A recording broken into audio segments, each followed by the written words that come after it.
O le fatata a pelefona tustala le whaasala lau ia male komiti le New York le fionga le patron sili pa pel te fono.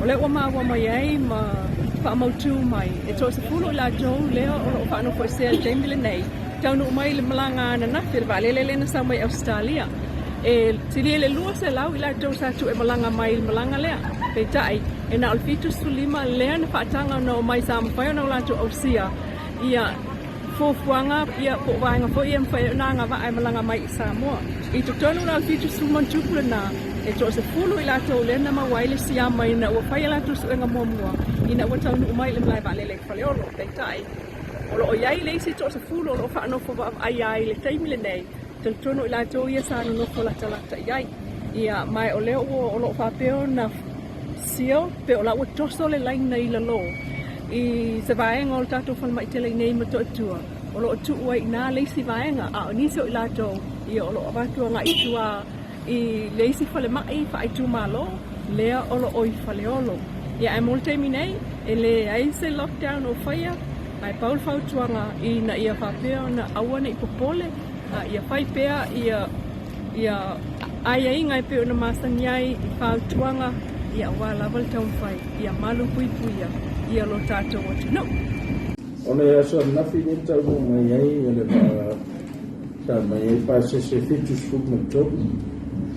Pai malanga mai kuspen Australia antau mai nafi la so skulu ka leo ia noawi. Dua afe duas fuku mo dua e po tere tite toru savali anga ia fotobu. Onei malanga e fitu skulu toru tangata. Ia tangata uma ia ua pasia po umuta uma a tope ko malanga o tangata uma ia ia na ieiga a le tu ba ese mai ia mo fale mai tomo tato sunu e to se fugu ta fali ono to mai tai la to pasese a fai malanga mai o fa mai wa fie ko tisuluina ina ua mai e tata mai Samoa ia o lato suenga e ia o silafia e se suenga e whai Australia ni sa ia tau mumo lolo i nei ali a vese man malai vali le ave i la whanga lo whanofo wawai e o na whai voi leo le si test umangan pasisi ma fitu su tolu lea e to se funa na maa ua maua i COVID sikuiva. O lātou nei a whia i matamiti. Mai o le laititi o tangata wa a whia i sutasi masina. Ia tangata pite i matua i ono sutauto sanga na matua. O tangata wa a whia e anga vaa i tupipui ma o whai. Lata uina po i o mai e umo na whai o lātou tupipui. Whapea ma lātou siaki whaasofua maro oina. Ai le malanga e se mai Australia.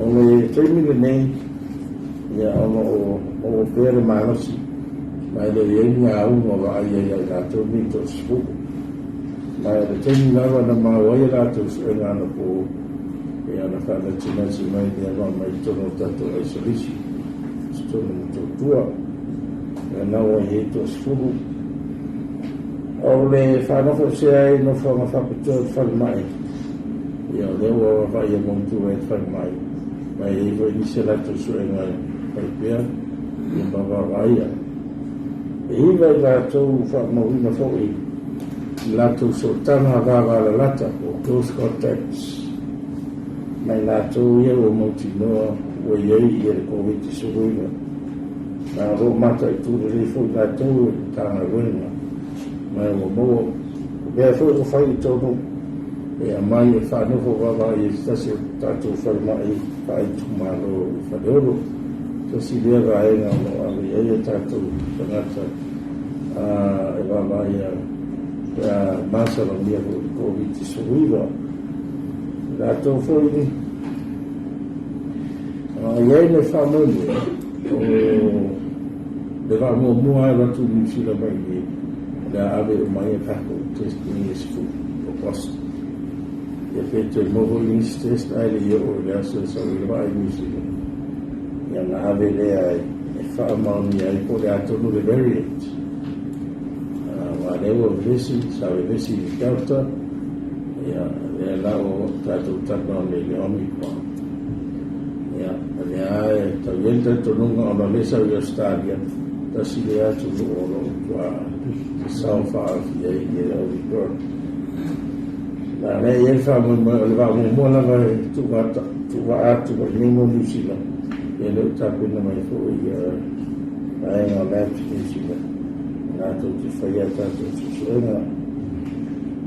Munguta ia uma te reo tātou whanainas, tasi le provinga, mese tātou, da e ngāti lua, ngāti atu, e manai wāne le teimi, tanu mewa, sa mata tuina, munguta ia uma ne, au whainga ruenga, ia walata ia la uma ngāpui tuinga, mai whaama e Covid, e le ngātai lea, ia no whanga no whana fo se ai nātou uma, e mananga mai, ia whapea mo tātou mana wārele, teimi honi nei, o lea o whasolo, ia whatautari noanga, whamarana ma tātou whalitari mālo, wano whanga fo.